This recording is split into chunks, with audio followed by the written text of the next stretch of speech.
What's going on, people? Welcome back to Gen Sports Corner. Back at you for 7/21/2020. Going to be talking about a couple things. What's up on the docket? I'm going to talk about the NFL's testing protocol for COVID-19. Then we're going to get into the possibility of having no preseason games for the NFL. And then we're going to get into the Phillies opening day coming up this Friday. A lot of things to talk about there. And then we'll end off with the Sixers in the NBA, Ben Simmons moving to power forward, and we'll go into Shake Milton and his impact on the starting lineup a little bit. But I'll go into that in more detail in my next video. But let's go ahead and start out with the NFL testing policy. Matter of fact, nah. Let's go into preseason first. So first and foremost, the NFL, they just gave a proposal to the NFL Players Association stating that they're recommending not playing any preseason games. At first they were saying maybe one or two. Now they're just trying to cut it out completely, which I'm fine with. I personally don't see a reason to have 4 preseason games. I would have been fine with one or two. But if they're not going to play any games, that's okay too. It's just a lower chance for injury for these guys going into the season, which I'm fine with. Get your reps in your shortened training camp and get ready to play the games. The first 2 weeks are going to be a crapshoot anyway in terms of tackling and just rustiness, regardless of whether you play the preseason or not, because most of the starters, let's be honest, they don't play most of the preseason games. They don't play a lot of time, so it really don't freaking matter one way or another. But it looks like no preseason. I'm cool with that. Even with the MLB, off topic, we only had a couple exhibition games for the Phillies, and then boom, we're going right into the season on Friday. So I don't mind seeing them do the same thing with the NFL as well.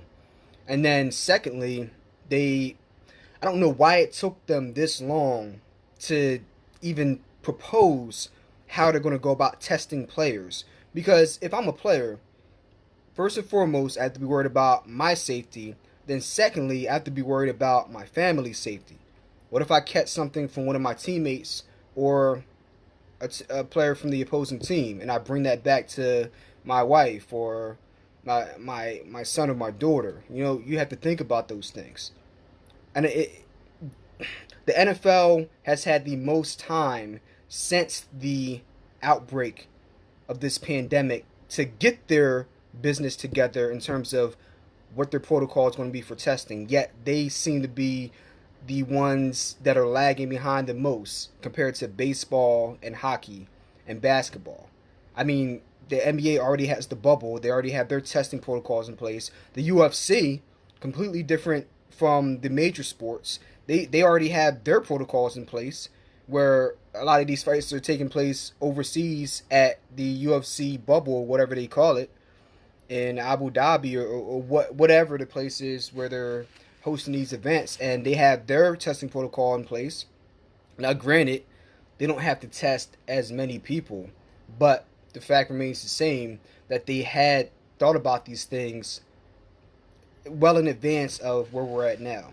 Same thing with the NBA. They thought of these things well in advance, and they were ready by the time the season was getting ready to roll around. So, to me, it's inexcusable that the Players Association, the owners, the commissioner, whatever, they did not have these measures in place earlier than now. It seems like they're scrambling to try to get some type of plan in place for testing players. So it is what it is.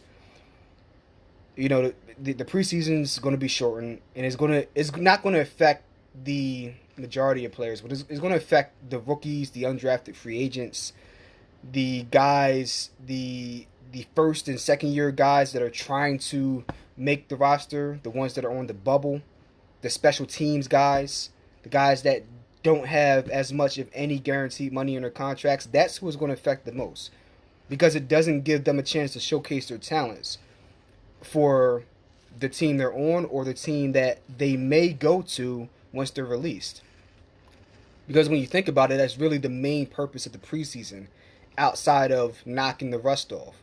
It's to give these guys, these unsung heroes that you don't hear about all the time from the announcers, giving them the chance to make their their way onto another NFL roster if they don't make it with the team they're with. So it's going to affect them the most. But we'll see how things progress as we go through this preseason, or I mean, as we get to the season. The season's supposed to start on September 10th.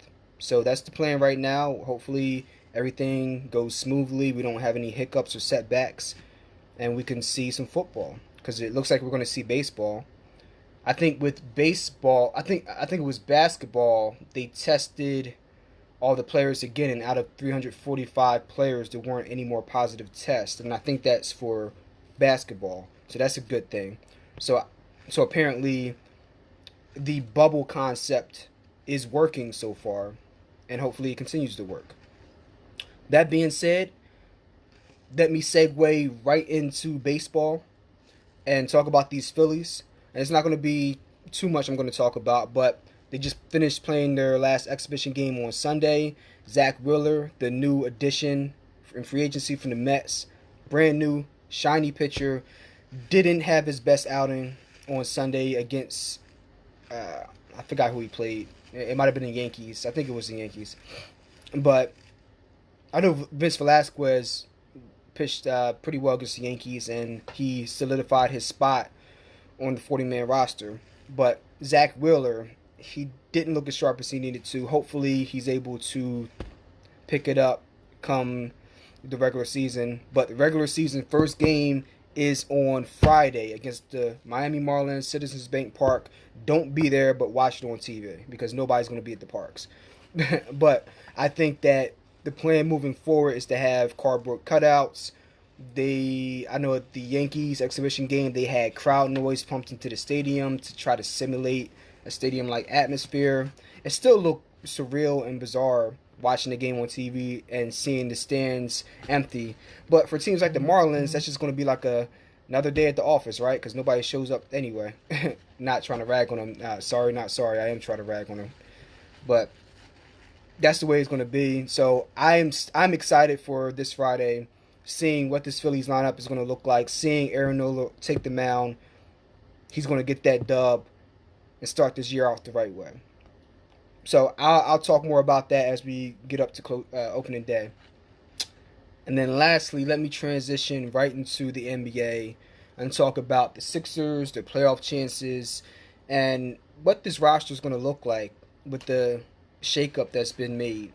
Ben Simmons is officially going to be moved to power forward, which it's been a long time coming, because if you're not going to shoot the ball consistently, not make the shots consistently, I'm talking about specifically just shooting the ball consistently from outside of 10 feet, then maybe you should be playing power forward instead of point guard. You can still run the offense as a power forward. You don't have to be a point guard guarding smaller guys. You can still play power forward and be effective.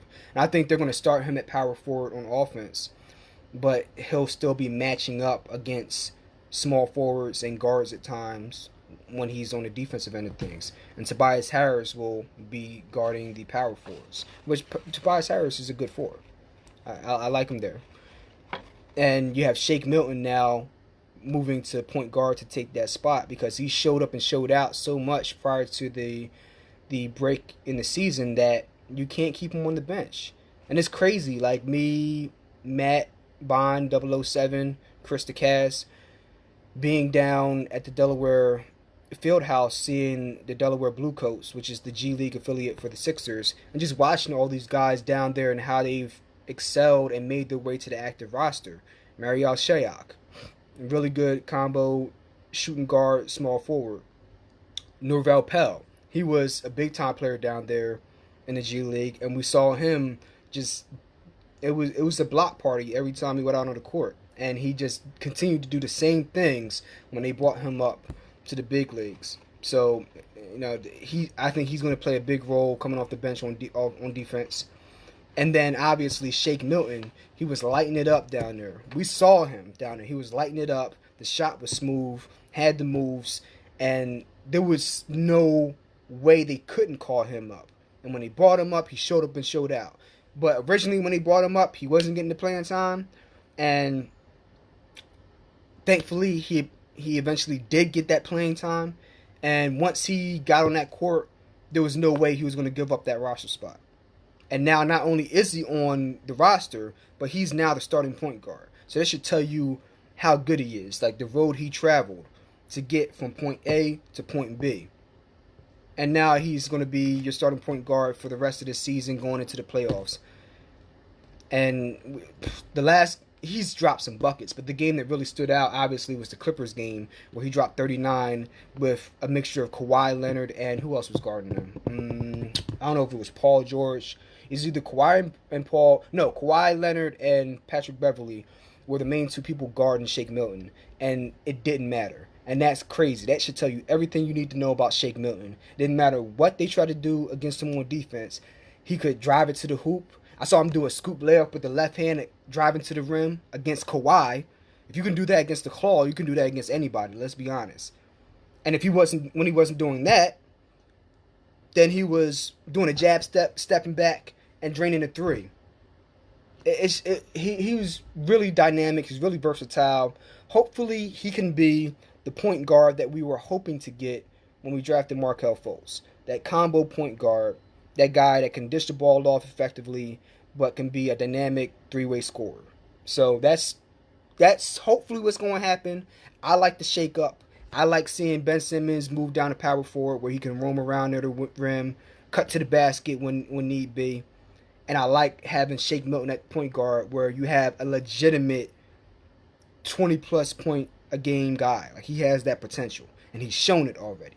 Hopefully he keeps that up, that trend continues, but he's shown that he's able to drop buckets at the highest level against the best competition you're going to see, i.e. Kawhi Leonard and Patrick Beverley on defense. So, seeing Patrick Beverley give Kevin Durant problems. So, if Shake Milton's doing that to Patrick, then it says a lot. But I will talk more about that in depth in my next episode. I'm going to talk about the pros and cons of moving Ben Simmons to power forward. I'm going to talk about what Shake Milton specifically can bring to this offense. Like, I'm talking in generalities right now, but I'm going to talk specifically about what Shake Milton can do for this offense, because it really, in my opinion and in my expectation, it's going to open up a lot of things on offense that we weren't able to do prior to him coming up to the active roster.